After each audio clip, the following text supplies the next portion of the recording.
On ne parle que de ça. Les assassinats perpétrés lors des attentats à Paris sont le signe d'une criminalité qui évolue et avec elle, évidemment, la nature humaine. Arnaud d'Ingreville, bonjour. Bonjour. Merci d'être ici au Figaro. Vous êtes un spécialiste et un passionné des affaires criminelles. Vous avez été journaliste et rédacteur au chef dans cette maison qu'est le Figaro. Et vous êtes aujourd'hui responsable d'une agence éditoriale et auteur.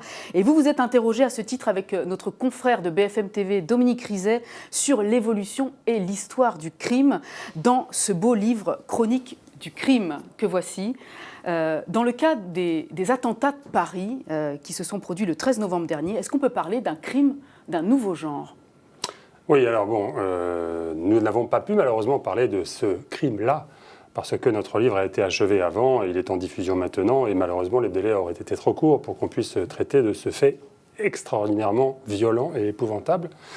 Et donc toute la question est de savoir si ce serait rentré et de quelle façon ce serait rentré dans notre ouvrage, dans la mesure où la dernière histoire que nous avons traitée, c'est l'attentat contre Charlie Hebdo et l'hypercachère. Celui-ci s'apparente, c'est dans la même famille de crimes. En même temps, si vous voulez, on a affaire vraiment à des affaires complètement hors normes, en ce sens qu'il ne s'agit pas simplement d'une circonstance qui pousse une personne à la violence, à sortir des limites du comportement humain et d'assassiner suivant un processus psychologique rapide ou pas pour arriver à tuer son prochain. Là, en l'occurrence, c'est un fait de guerre. Alors, nous n'avons pas particulièrement traité les crimes de guerre. Par contre, nous traitons bien sûr des affaires de terrorisme. Et là, c'est un crime extraordinaire, hors norme, dans la mesure, si vous voulez, on a à la fois, bien sûr, des pulsions violentes, mais à la fois une opposition considérable, tant sur des sujets politiques, avec des idéologies complètement opposées, sur des questions de religion, naturellement complètement opposées, et avec un choc des cultures ahurissant, effectivement, entre ce que nous pensons être l'idéologie, le mode de vie et la culture de ce groupe Daesh, qui s'apparente plutôt à ce qu'on faisait à l'époque du Moyen-Âge, voire même avant. Et donc, on a l'impression d'une forme de barbarie qui est confrontée à notre monde évolué d'aujourd'hui, dans lequel, au contraire, la culture tend à, si vous voulez, extraire la violence, on tend à considérer que la violence est complètement taboue et le crime fait partie de ces choses qu'on ne tolère plus. Et donc, voilà pourquoi on arrive à cette violence insupportable, vue du côté occidental, vue du côté français, et cette violence qui paraît le seul moyen politique, entre guillemets diplomatique, en tout cas pour ce groupe Daesh, d'imposer ses idées.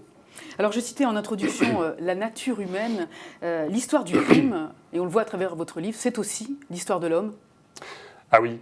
Et alors, si vous voulez, la première histoire que nous traitons, c'est Caïn et Abel. Alors vous allez dire, mais comment peut-on raconter quelque chose sur Caïn et Abel qui occupe quelques lignes dans la Bible, 2 ou 3 lignes dans le Coran, autant dans la Torah, si vous voulez, donc c'est un crime de la religion des livres, mais en même temps, c'est un crime qui est exactement le reflet, qui est exactement, je dirais, la profondeur plutôt de la nature humaine. En ce sens qu'il était évident qu'à partir du moment où un premier couple allait avoir un enfant, puis 2 enfants, il fallait que se crée une opposition, il fallait que se pose le problème d'une contestation tellement violente qu'une personne allait éliminer l'autre. Alors vous avez sélectionné dans cet ouvrage 120 affaires criminelles, donc depuis, vous le disiez, le meurtre d'Abel par Caïn jusqu'aux attentats de janvier dernier et l'affaire Kouachi Koulibaly. Comment s'est fait votre choix sur ces affaires ? Je peux vous assurer que c'est extrêmement difficile, parce que naturellement, il se commet plusieurs dizaines de milliers de crimes chaque année sur la surface du globe. Nous en avons traité 120. Sur ces 120, il y en a peut-être 80 ou 90, je n'ai pas fait le compte, qui se passe en France et qui donc la règle de proximité d'intérêt a joué pour nous. Et puis il y a un certain nombre de grands crimes, bien sûr, qui se sont passés à l'étranger, que ce soit aux États-Unis, au Japon, etc. Le choix était extrêmement difficile. D'abord, quels sont ceux qui ont le plus d'impact? Quels sont ceux qui ont marqué le plus notre histoire? Alors j'ai passé des heures et des heures à compulser des archives, des heures à regarder quels étaient les crimes dont on avait parlé. Pour les crimes du XXe siècle, nous avons notre propre mémoire. Oui. Et donc, en particulier Dominique Rizet, mon co-auteur, qui lui est vraiment spécialiste de l'information judiciaire et policière, lui vraiment a traité une multitude d'affaires, que ce soit pour les émissions de télévision. Les plus contemporaines, on va dire. Voilà, les plus contemporaines. Et donc, en fait, c'est un ensemble d'affaires marquantes, parce qu'elles ont des causes historiques intéressantes, d'affaires marquantes parce qu'elles ont des causes humaines particulièrement fortes, et je pense aux crimes du XIXe siècle, comme l'Auberge Rouge, comme Joseph Vacher, et Par ailleurs, nous avons notre propre sensibilité. Dominique Rizet, par exemple, a particulièrement voulu s'intéresser à des affaires, des crimes passionnels, parce qu'il considérait qu'on pouvait justement décortiquer tout le mécanisme psychologique et intellectuel qui amenait une personne normale, comme vous et moi, à tout d'un coup sortir de l'humanité et devenir un criminel ou une criminelle. Votre livre donc balaie un certain nombre de crimes, donc depuis l'Antiquité jusqu'à d'autres périodes actuelles. Est-ce que, fondamentalement, on peut dire qu'au vu de tous ces crimes, tous ces moteurs psychologiques, toutes ces personnalités dont vous parlez, le crime a changé entre l'Antiquité et aujourd'hui, où il est resté fondamentalement le même, parce que le moteur initial, ce pourquoi on tue l'autre, finalement, reste le même? Alors, le crime a beaucoup changé dans de nombreux aspects et peut changer dans d'autres genres, si j'ose dire. Commençons par ce qui ne va pas. Les crimes sentimentaux, les crimes entre conjoints ou ex-conjoints, entre personnes qui se sont aimées et qui se haïssent, ça continue. Et les moteurs psychologiques restent les mêmes. Pour des raisons qui tiennent à la manière dont on aime ou dont on est, et qui sont des choses que personne ne maîtrise complètement, bien sûr. On devient un meurtrier ou au contraire, je veux dire, on reste calme, mais bon, ce sont des choses qu'on ne peut pas prévoir. Donc, effectivement, en matière de crimes passionnels, on peut considérer qu'il y a des constantes. Mais dans bien d'autres domaines, et ça fait une forte différence au bout du compte, dans bien d'autres domaines, je pense aux crimes, entre guillemets, économiques. On ne tue plus aussi souvent pour prendre des biens. Un hold-up, d'abord il y a plutôt moins de hold-up, on ne tire pas au cours d'un hold-up, parce qu'on sait que les conséquences vont être beaucoup plus graves. Le crime politique, et je ne parle pas des faits de terrorisme, le crime politique, c'est vraiment considérablement réduit.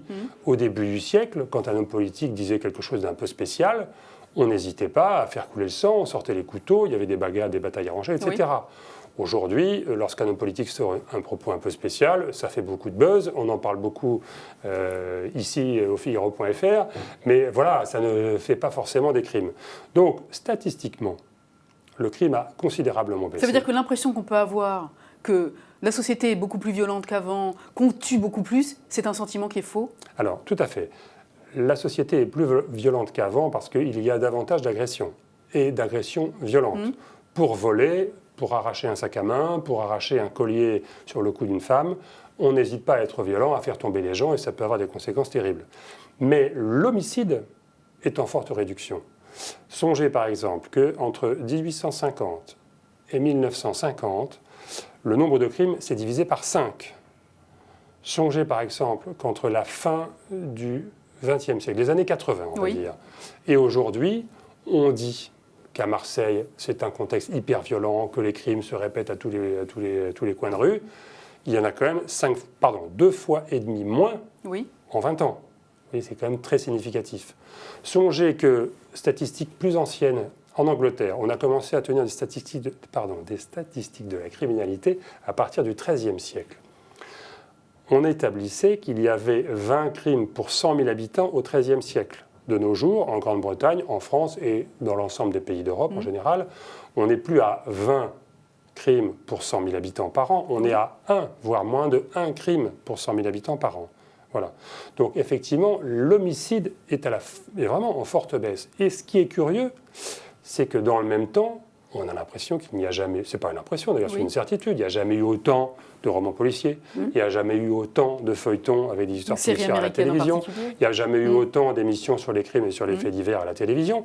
On a l'impression qu'on est dans un bain de violence, et d'ailleurs beaucoup des éducateurs, des parents inquiets se disent mais c'est pas possible, on ne peut pas montrer tous ces faits violents à la télévision ou même ou dans les journaux, ça va forcément générer de la violence. C'est le contraire qui se produit curieusement. Il y a un contexte culturel qui fait qu'aujourd'hui, le crime est devenu tabou. Aujourd'hui, bien sûr qu'on parle du crime. Il y a d'autres raisons psychologiques. Mais plus on en parle, dans un certain sens, moins on en commet. Parce que le crime fascine, mais dans une certaine mesure, il y a un effet exutoire. Je veux dire par là qu'à partir du moment où on contemple un crime, on s'intéresse à un crime, eh bien, ça joue un peu un effet de soupape. Voyez, donc on ne passe pas à l'acte parce que finalement le fait d'avoir entendu parler de choses violentes, finalement suffit à expulser des pulsions violentes. Alors vous parliez tout à l'heure de cette Ce développement du crime à la télé, dans les séries américaines, on va dire que c'est lié aussi à notre perception de l'avancée technologique, de la police scientifique, de la médecine légale. Il y a quelques semaines, on a beaucoup parlé de l'affaire Omar Haddad et que cette affaire pourrait trouver dans les mois, les semaines qui arrivent, un dénouement grâce à ces technologies qui vont permettre d'analyser de nouvelles traces ADN. Est-ce que vous pensez que cette amélioration permanente de ces technologies vont permettre à terme d'éviter l'erreur judiciaire et de ne plus tomber dans la condamnation par erreur d'un être humain alors qu'on avait les preuves mais qu'on ne pouvait pas les lire? C'est une question très intéressante parce qu'effectivement, ce qui est vrai, c'est qu'en tout cas, les progrès de la police technique et scientifique font que maintenant, il devient très hasardeux pour un meurtrier d'échapper à la justice. La plupart du temps, il est impossible de commettre un crime sans laisser une marque, un ongle, je ne sais, une trace ADN qui fait que, voilà, on va retrouver le meurtrier un jour ou l'autre et que la justice va s'abattre sur le coupable. Donc ça, c'est une chose. En attendant, est-ce qu'on va pour autant parvenir à ce qu'il n'y ait plus d'erreur judiciaire?